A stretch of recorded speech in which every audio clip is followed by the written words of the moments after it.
didn't do that on purpose, I swear. Pastor Sam thinks that like cough on purpose to sound smart, but it's actually not. I'm like half sick and like, you know, when you just like sing praise, it's you know, whatever. All right. Anyway, today's sermon we're going to cover Hebrews chapter 12, and I'm pretty excited because I get to handle the beginning of the end. That's not that cool. It's the beginning of the conclusion of the letter of Hebrews, and so it's the beginning of the end. You know, like next week you guys are going to get the end of the end, and but this week I get to cover the beginning of the end, and so yeah. But before we even start that, like I gotta do a quick recap of what happened last week. So previously in the book of Hebrews, episode 11, we got a nice long list of these Hebrew legends. You know, these guys are like legendary. They're heroes and of the faith. And they fought hard for their faith, and they remained faithful to a future promise, even though that promise was not fulfilled in their lifetime. And I think Pastor did a really good job introducing, just running through that long list of Hebrews and Shebrews from all time: Abraham, Noah, Moses, and Rahab. And so these guys are, and then they're legends. Like I think of like how Chinese history is recorded, and it's just like, yeah, this guy killed this many people, and he's like awesome, and he carried a sword that was like this many pounds. Oh, it's like that kind of stuff where like a kind of semi-glorified account, but for the purpose of showing that these guys are really faithful in all that they've done, despite the various struggles they had in their lives, despite some of the challenges that they had to face. And they were willing to fight hard and even die for some of the, they were even willing to die for the thing that they believed in, that God was going to deliver a Messiah and a future promise. And so I think this idea of people sacrificing themselves or willing to fight hard for something even if it doesn't come true in their lifetime, I mean, it's a theme that humans in general can resonate with. Our souls resonate with this idea. I mean, I think of Obi-Wan Kenobi from Star Wars. You know, he's like, strike me down and I'll only become greater, or something like that, right? It's like, because he believes that like Luke Skywalker is going to be the one that brings balance to the Force, and so he doesn't care if he dies, and he'll live for that.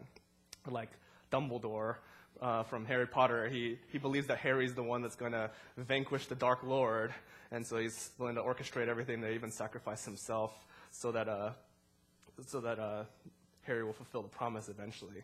And you think like you have movies like Lord of the Rings. Well, that's kind of cheating because the guy's Christian. So Chronicles of Narnia, double cheating. But you have Matrix, you know, and even the Lego movie. I'm trying not to spoil it for you if you haven't seen it, but even the Lego movie, there's an article about how like there's like prophetic elements in there, and it's this idea of someone living and dying for something that he believes in. And I think it's just something that we can intuitively understand and appreciate. And this is true of the Bible as well. When we look at the people who have come before us and they are willing to live for God and stay faithful to Him in various trials, and even if that promise doesn't get fulfilled in their lifetime, and that's just a really cool thing. And then now in my chapter, though, I get the fulfillment of the promise, and it's after finally many years, this promise comes to a climactic fulfillment in Jesus Christ. And the author of Hebrews is going to teach Christians about what we're supposed to do now that we see that the fulfillment has happened, the fulfillment has come. And if you couldn't guess by now, like if you're not really good at like reading comprehension or whatever, you couldn't guess by now the command is going to be remain faithful and stay true to God no matter what, even in all the suffering and circumstances. So this is how the author of Hebrews says it in chapter 12. So therefore, since we are surrounded by such a great cloud of witnesses, let us throw off everything that hinders and the sin that so easily entangles, and let us run with perseverance the race marked out for us, fixing our eyes on Jesus, the pioneer and perfecter of our faith, who for the joy set before him endured the cross, scorning its shame, and sat down at the right hand of the throne of God. And this right here is, as Pastor Sam claims, one of the coolest passages in the Bible. It's a lot of pressure because like this week he's like, oh yeah, Hebrews 12 is one of my favorite passages of like all time. I was like, really? Like, I thought it wasn't like Philippians or something. Like, oh man, like there's a lot of pressure, right? And it's clear that he probably could do a better job on this passage than I can because it's his favorite. But then, like, as I was reading it and praying through it, I was like, I know he likes this part, but I feel convicted to teach on the other part. So I'm gonna focus my attention on the other part, but I'll throw you a bone, Pastor Sam, and I'll exposit this part for you as well. So there's a command. There's actually only one command in the Bible. It's let us run with perseverance the race that's marked out for us. It says run the race with perseverance. That's the command. And then the other three phrases that are surrounding it, 2 before and 1 after, these tell us how we're supposed to be running this race. It describes for us what running this race looks like. And like I said, there's 2 before and then 1 after. The 2 before, I'll deal with them first because they come before. So here we go. The Bible says, like, as we're running this race, we need to make sure that we throw off everything that hinders and all these things that get in the way and the sin that so easily entangles. Okay, it's obvious that sin traps people and entangles and that, by definition, stops you from following God perfectly and rightly, by definition. So it gets in the way, and so we are going to have to get rid of our sin and throw it off if we're serious about running the race for God. I mean, there are tons of examples I could think of, but let me just focus on a couple. I think of, for example, going out and getting drunk. This is like America's favorite pastime, right? Or Korea's favorite pastime too, maybe more so than America, but whatever. I'm not gonna stand up here and pretend like, oh, I don't know what getting drunk feels like. I've never had my share of drinking, and so from firsthand experience, I can tell you that this gets in the way of following God. Getting drunk obviously leads people to do stupid stuff that they would normally not do, and it can mess up your life if not taken care of carefully. And, unwanted pregnancy, jail, I don't know, there's also DUI. I mean, there's all sorts of stuff that could physically mess up your life. But even if you somehow manage to escape all of that, it's still a colossal setback and a waste of time to get drunk. Like, I think aside from the sinful aspect of getting drunk, I noticed that, like, getting drunk is a commitment, man. It's a huge investment that takes at least 2 days because you have the party day and then right after you have the recovery day. And so, like, you're always like, man, what did I do Saturday? Oh, okay. Yeah.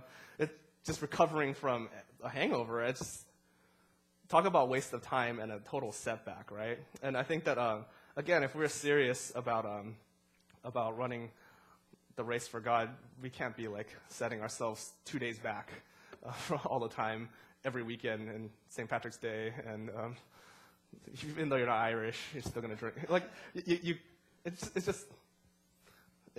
just something that's going to get in the way and detract from your ability to run the race for God. But I don't want to only pick on the outward sins, because those are easy to spot and go, sinner. I mean, I don't want to pick on only those, because it's not just the outward sins that entangle and ensnare people. I would argue even the inward ones are worse. And the inward ones trap even more. I'll just deal with one. I mean, take example, excessive worrying. Just worrying too much, especially worrying about money. That's the big one, I think, in America. And it ends up, worrying in general ends up discouraging people from following God. It just does. You just want to play it safe, and so you don't take risks for God and you don't do things for God's kingdom because you're worried. Other places in the Bible, they speak of the worries of life choking out God's word. So, again, I think if we're serious about living for God, which is running the race for God, then we got to be careful, and we have to be really vigilant and make sure we throw off all the outward sin and throw off these sinful attitudes and make sure that they don't prevent us and trap us from running the race well. But as you know, if you are careful and you read, it's not just sin that entangles. The first one's actually broader. Let's throw off everything that hinders, and these are just things that get in the way and distract us from God. sin is that, but also there are things that are not sinful that just distract us from God. So I interviewed my wife, and she tells me right now that she has three different Korean dramas in her life right now. Like, is that cheating on like me? I don't know. There's 3 different Korean dramas in her life scheduled.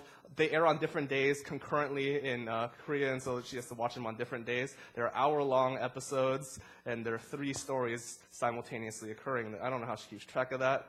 I didn't ask her how much Bible reading and prayer she has scheduled in her week. But I am not a gambling man, but if I had to gamble, I would imagine it's not as much as Korean drama time. And so, yeah. Korean drama is not sinful. Addicted to Korean dramas? Yes. But, okay, enough about her. I'll pick on myself, too, because for me, it's video games, man. I have to watch out for how addicted I get to video games. I have a hyper-addictive personality, and right now it's all about puzzles and dragons.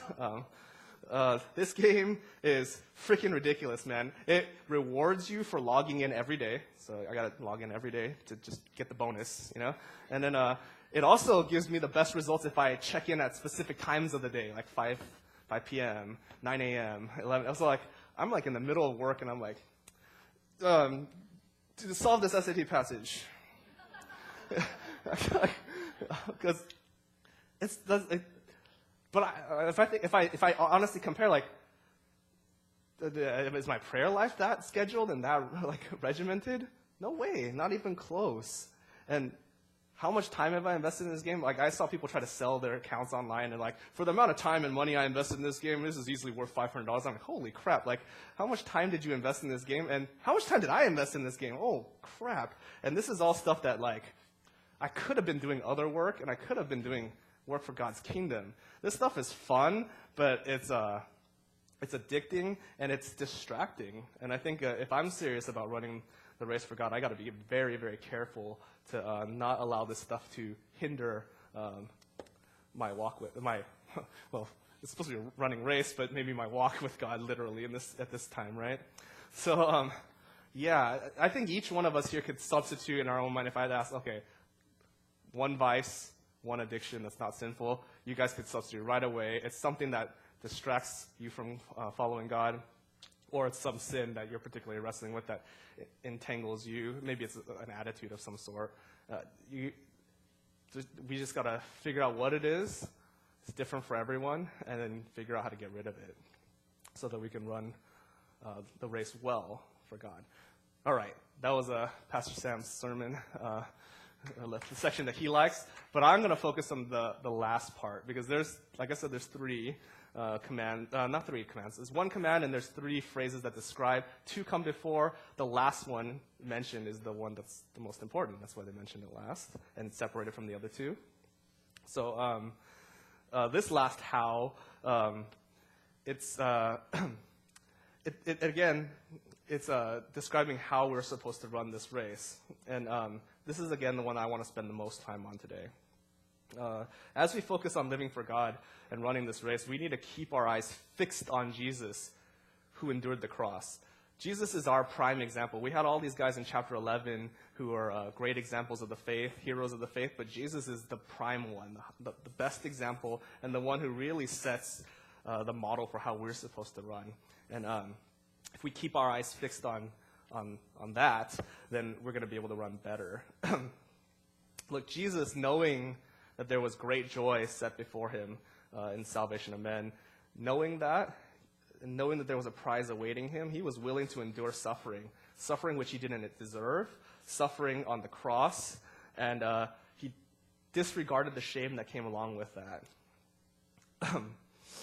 And again, we, as Christians, we're called, as we are living our life for God, we're called to focus our attention on this. Now I'll read it again. So let us run the race, fixing our eyes on Jesus, the pioneer and perfecter of our faith, who, for the joy set before him, endured the cross, scorning its shame, and is now seated down at the right hand of the throne of God. In Greek, it's actually one sentence, so it's like, yeah, those 2 are linked. So that's why I read it that way. It's who, for the joy set before him, endured the cross, scorning its shame, and then now is sitting at the right hand of the throne of God. So When it comes to suffering, though, we have our best example. No matter how great the suffering, we're called to endure it just as Jesus endured the suffering that was set before him. We're called to remember that Jesus paved the way for us. He's the pioneer of our faith. And he went before us. He's done it first. And so I think if we're serious about overcoming suffering and overcoming trials and challenges and continuing to faithfully run this race for God, then we can only do this if we constantly, continually, regularly remind ourselves of what Jesus suffered for us. And the next verse, the author of Hebrews writes this: "Consider him who endured such opposition from sinners, so that you will not grow weary and lose heart." That's what I have bolded for you under there. Consider him who endured such opposition from sinners, so that you won't grow weary and tired and lose heart and give up. If we keep focusing on Jesus and we keep reminding ourselves that he first endured the ultimate undeserved suffering, the suffering he did not deserve, absolutely did not deserve, then it will help us to not give up when we face suffering in our own lives, even if the suffering is something that we don't deserve. Remember, if you'll recall in general, the author of Hebrews is writing to an audience who is right now, at the time, enduring persecution from the Roman Empire. Some of them are being killed. And this is suffering that they have to endure despite the real temptation to just quit, give up, and turn away from Jesus. This is what they're dealing with. But when it comes to suffering, I don't know about you. Honestly, I have to confess, I am such a wuss when it comes to suffering. Like, I hate pain, and I hate suffering of any sort. But I don't think I'm alone on this one. I think in America in general, Christians are very weak and wussy when it comes to suffering. We want our lives to be as smooth as possible, comfortable as possible, free from suffering, suffering-free as possible if we can. And we'll do almost anything just to minimize risk and minimize suffering in life. And but despite our best efforts, I think suffering still comes to us in many ways, shapes, and forms. And a lot of it's not even the result of what you did wrong. I would venture to guess most of the suffering that we endure is not as a result of something that we did wrong, and it's like the consequence for it. Look, Jesus did nothing wrong. Absolutely, he did nothing wrong. And yet he endured suffering at the hands of sinners. And the Hebrew Christians, they did nothing wrong. Unless you count worshiping Jesus as wrong. From the government's perspective, it was wrong. And so they experienced persecution from the government and also from Jews who didn't want to follow Jesus. And here, the author is offering a really interesting solution to suffering, and I want to really focus on this. He offers a way for us to endure suffering, and I think this is really important. He proposes that we change our perspective on suffering, change how we look at suffering, and change how we view it. And he tells his audience, his original audience, to take whatever suffering that comes their way and to see it as discipline, to see it as training. It's actually a pretty straightforward section, so I'm just going to read this next part to you. In your struggle against sin, you have not yet resisted to the point of shedding your blood. It's like Jesus shed his blood several times, on the cross, but even before that, being flogged. And come on, at least your suffering hasn't been that bad yet. If you're alive to read this, then it hasn't been that bad yet. And have you completely forgotten this word of encouragement that addresses you as a father addresses his son? It says, "My son, do not make light of the Lord's discipline, and do not lose heart when he rebukes you, because the Lord disciplines the one he loves, and he chastens everyone he accepts as his son." And he's quoting, the author of Hebrews is quoting here from Proverbs chapter 3, and I wanted to highlight a couple of the words that he chooses to use in this section. Discipline and chastens. I'll have to confess, I didn't know what chastens exactly meant. I was like, man, I know chastise, but let me look this one up. And so I had to look up a couple of these. And I was also a little bit unclear exactly what discipline was, whether it was like good or bad. But I think most of us, when we think of discipline, we honestly, I don't know about you, but I know when I think of discipline, I have a somewhat negative perspective of the word. Even though I recognize that discipline has positive results after, I have a negative perspective of this word. When we think of discipline, we think of like, man, you got to discipline your kids and get them in line and like, don't let them talk like that. It's like we think of discipline as like correction for bad behavior, which it is. It can be used that way. And or maybe you're at work and you think of disciplinary action forms that you get from your boss. It's like, you know what, you shouldn't be on Facebook during work. I'm going to have to write you up. Here's a disciplinary action form. Sign here to acknowledge that you understand that you did something wrong, and we'll put this in your file. I mean, that's what we think about when we think of discipline. At least that's what I think about when I think of discipline. And it's associated with doing something wrong and then getting some kind of discipline to correct the wrong behavior. And so I think with me, at least, it gets associated with negative things. There is, however, an actually very positive aspect to the word discipline, one that has nothing to do with correcting wrong behavior. It's all positive. I mean, if you think about it, we have a word in English that has a related root word, a related meaning. It's the word disciple. Discipline, disciple. Yeah. But disciple has no negative connotation whatsoever. Instead, it has a very, very positive one. So I think the better way to look at this word in context is the positive side of discipline only. Not the one tied to correcting behavior, just the one tied to training. And so I think if you read this and you substitute for the word training rather than discipline, in English, training doesn't have a negative connotation, and I think that that's what the author's trying to get at here. The Lord trains the one he loves, and he chastens everyone he accepts as his son.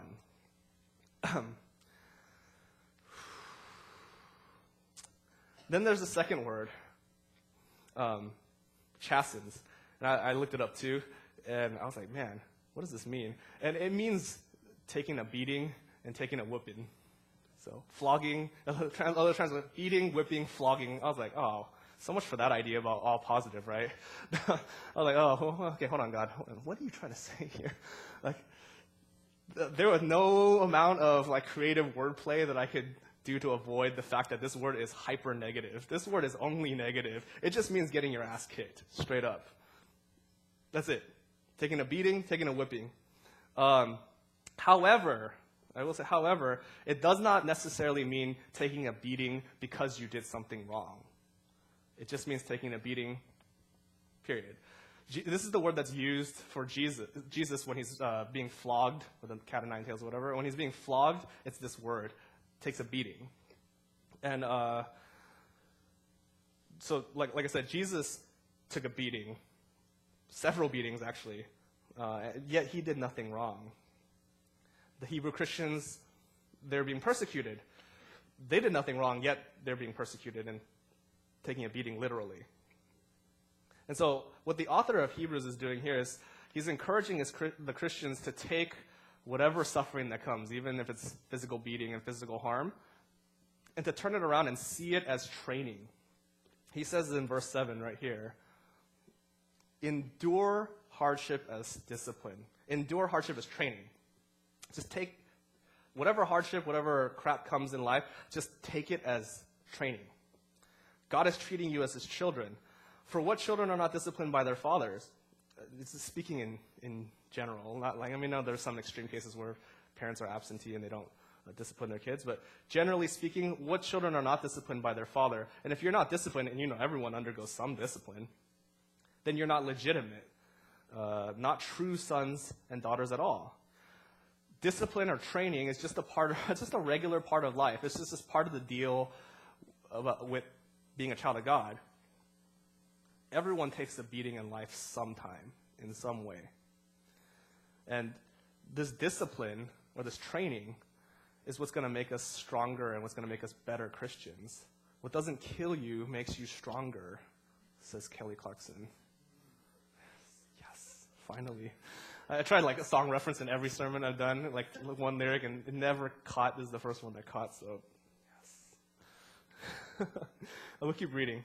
Moreover, we have this moreover. I don't like how I hate how it reads. Moreover, I think a better reading is besides. It's like in addition to. Like besides, we've all had human fathers who disciplined us, and we respected them for it.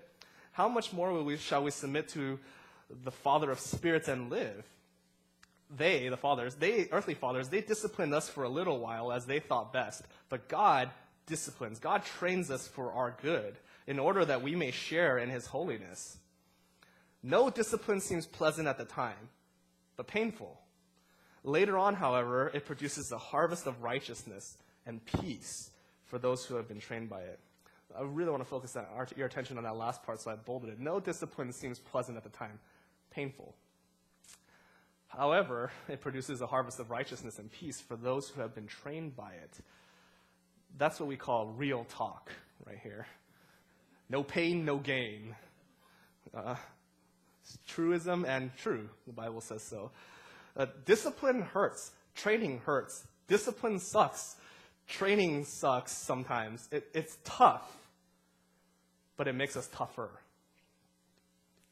I know that there's several of us in here who do like MMA, Brazilian Jiu-Jitsu, like mixed martial arts stuff.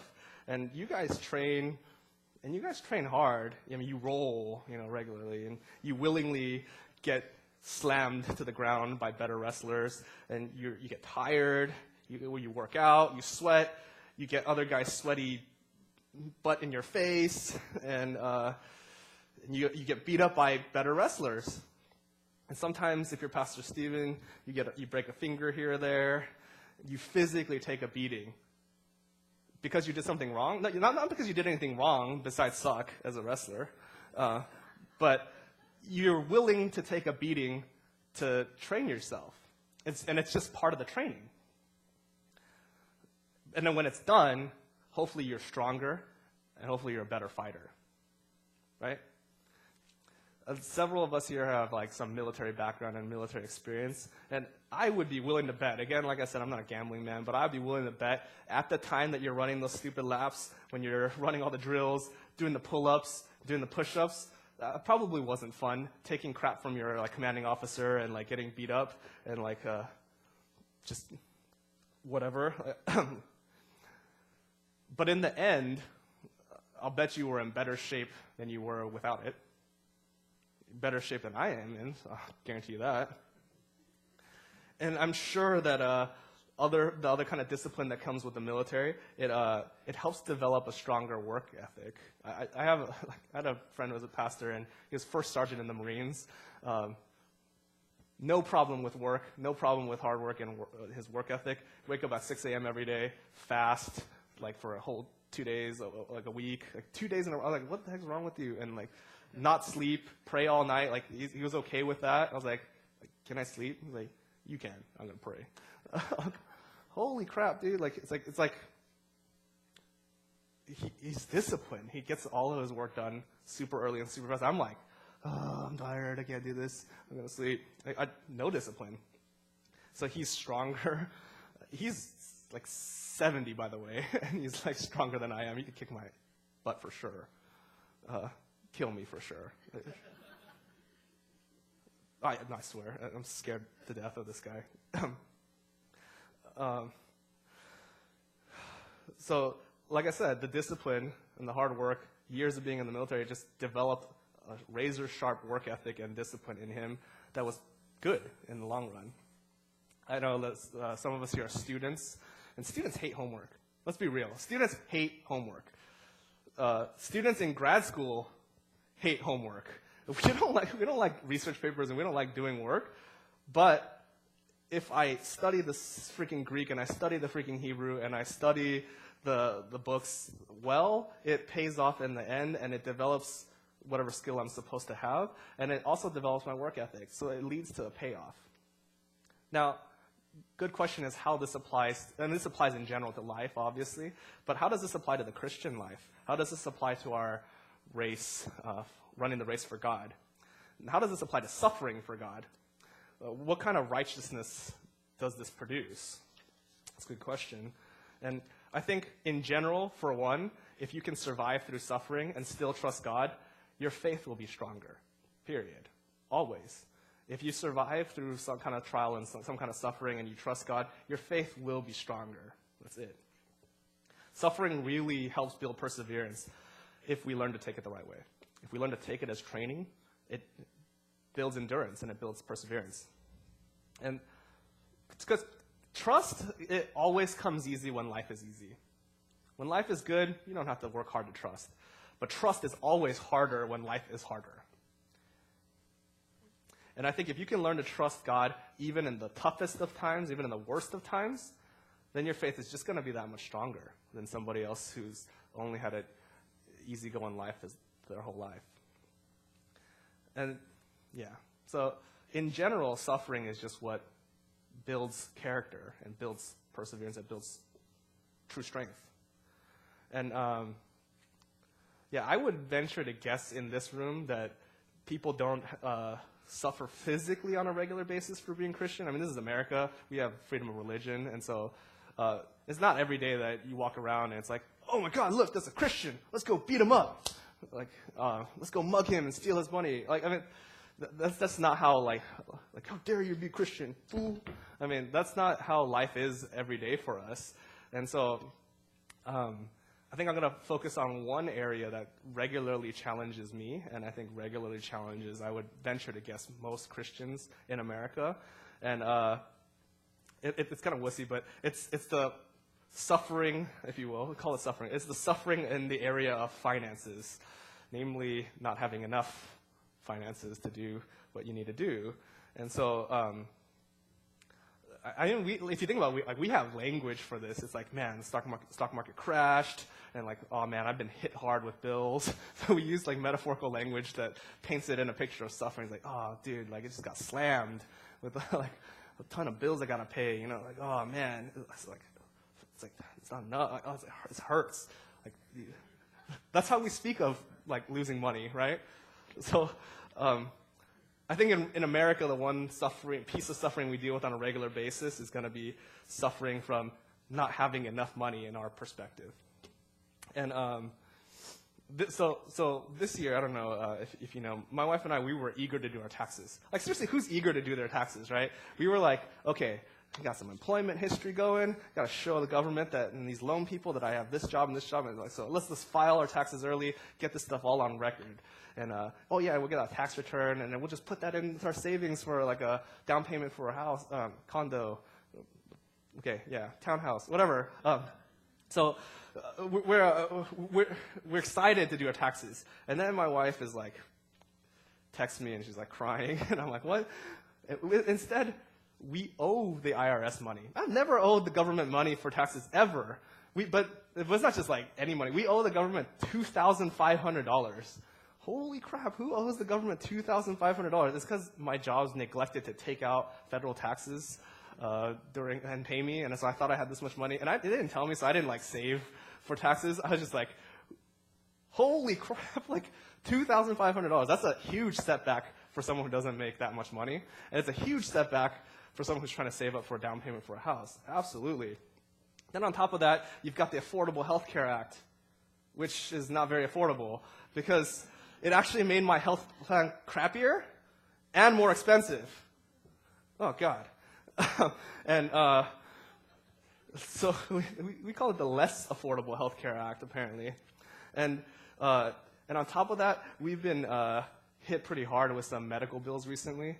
Like, seriously, cover California my ass. It doesn't cover anything, dude. Like what am I paying for? Like, seriously, like, I'm paying to pay more later. Like, this is ridiculous. So, and add on top of the fact my wife accidentally dropped her phone and broke it. That's not even like a big deal. That's like icing on the cake, but it still adds to the expenses. So we're just getting hit hard, right, with all the suffering. Like, pow, pow, guard, protect. You know, like, block, you know. Oh, yeah. Oh, I forgot to mention, one of my jobs that I work at had a program cut, and so that cuts our income down by $1,200 a month. For my family, that's really significant. Like I said, we don't make that much money in my 3 part-time jobs, and so losing one whole part-time job is a pretty big deal. But then I think about it, like, $1,200, it's not the first time I've lost $1,200 per month. I mean, that's like This is at least the second time that this has happened. So like, yeah, Hana Church. Prior to that, it was even more when I got fired from other jobs. Like, so I was like, $1,200. God, you will provide in some other way. I'm almost certain. It might not be as much and it might not be as fun, but I'm sure you'll provide in some way. But honestly, I just keep it real with you guys. The first instinct, and I'm a pastor, so one of the first instincts when finances are tight is like, block, defend, guard, and whatever. One of the first instincts is to tighten up, and for some reason, I don't know why it is, giving to church is the first to go for most people. It should be the last to go, but it's the first to go for most people. Cable TV lasts longer than giving to God for some reason. I don't know why it is, but it just is. If we're not careful, that's just true. Internet and cable TV is higher on the list for most people than giving to God, which is sad in America. But the instinctive reaction when stuff is tight, is just tighten up and stop tithing until we recover from the damage that, government dealt us,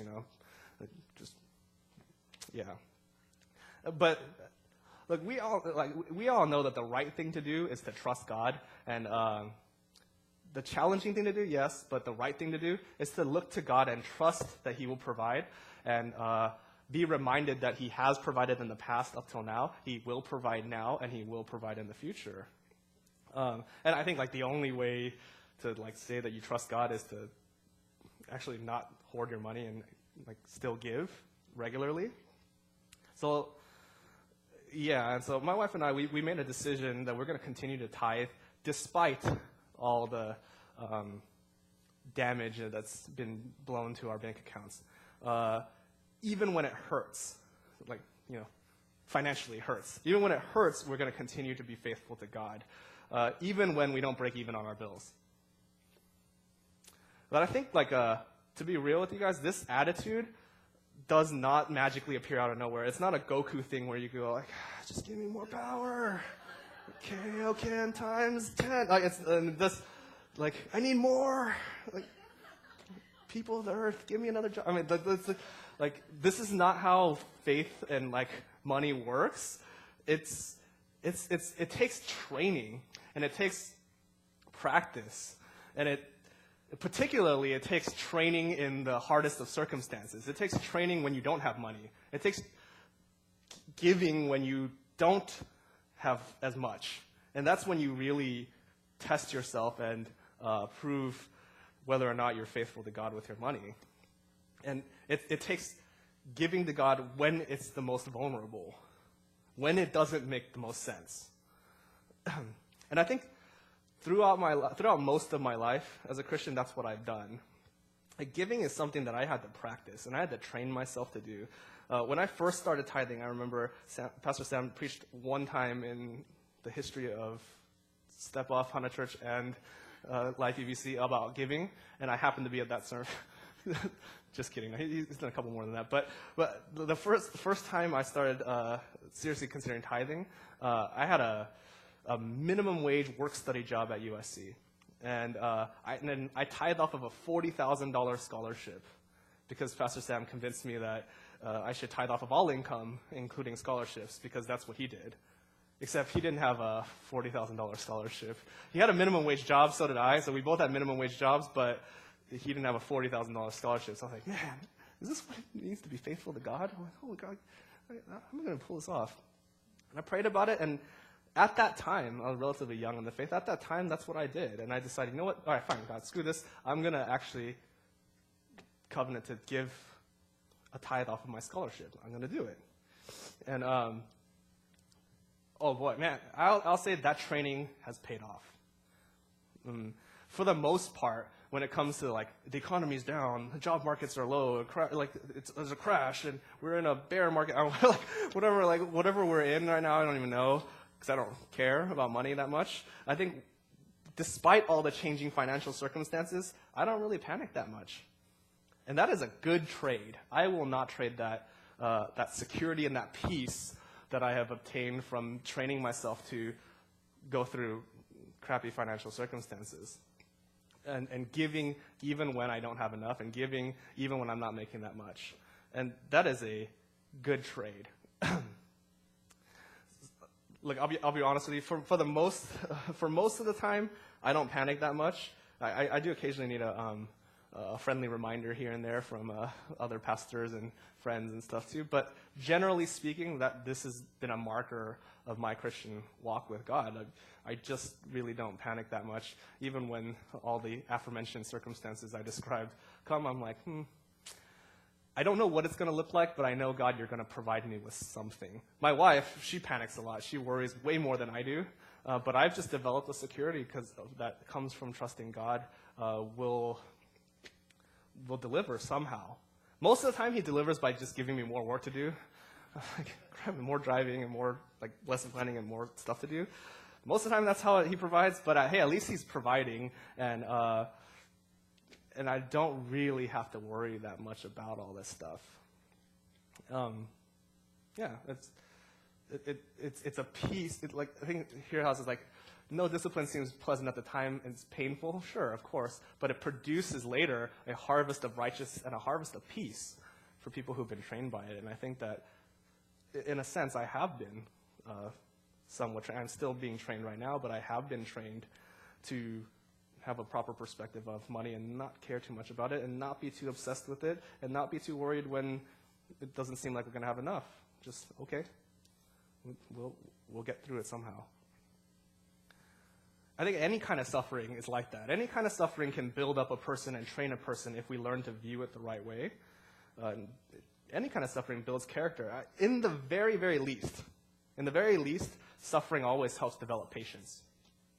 And it forces us to wait patiently for God and wait until it's over. Especially if it's a helpless circumstance that you can't do anything about. It just forces patience. Sometimes suffering can serve to reveal darkness in our hearts and reveal our deep insecurities. Suffering does do that. And it forces us to come to a place where we realize, man, oh gosh, I am not as good as I thought I was. I really need you, God, and I need your forgiveness, and I need your mercy, I need your help. For me, fighting in marriage is this. This really is who likes fighting in marriage? No one likes fighting in marriage, but this kind of thing is where it really reveals for me where I need a lot of work, and it reveals for me how selfish I am sometimes, and it reveals how self-centered, how much I just care about me, me, and me. And it forces me to come to God. Also, suffering can force us to put our trust in God, and put our trust in God alone. I think that's the key. Especially, I think this is the most pronounced in the lack of money. When you don't have money, then you're forced to trust in God to provide.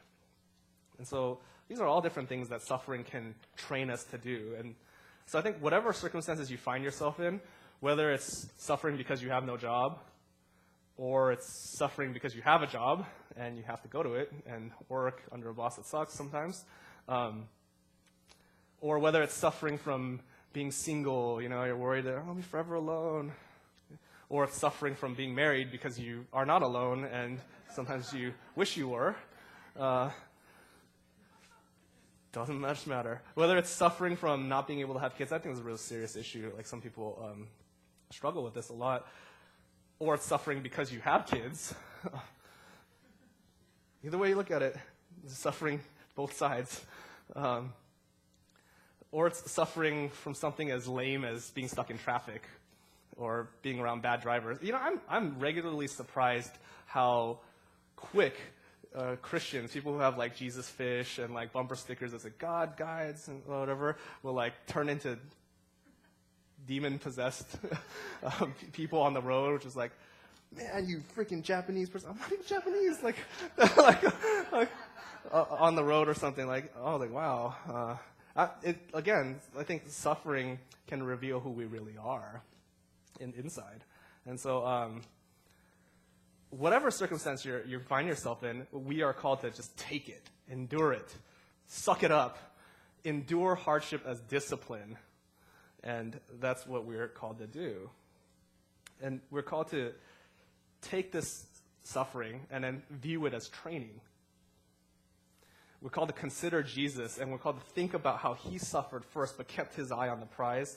And then in that same way, we're called to suffer and endure hardship so that we may reap a reward of righteousness and a reward of peace. Let's pray.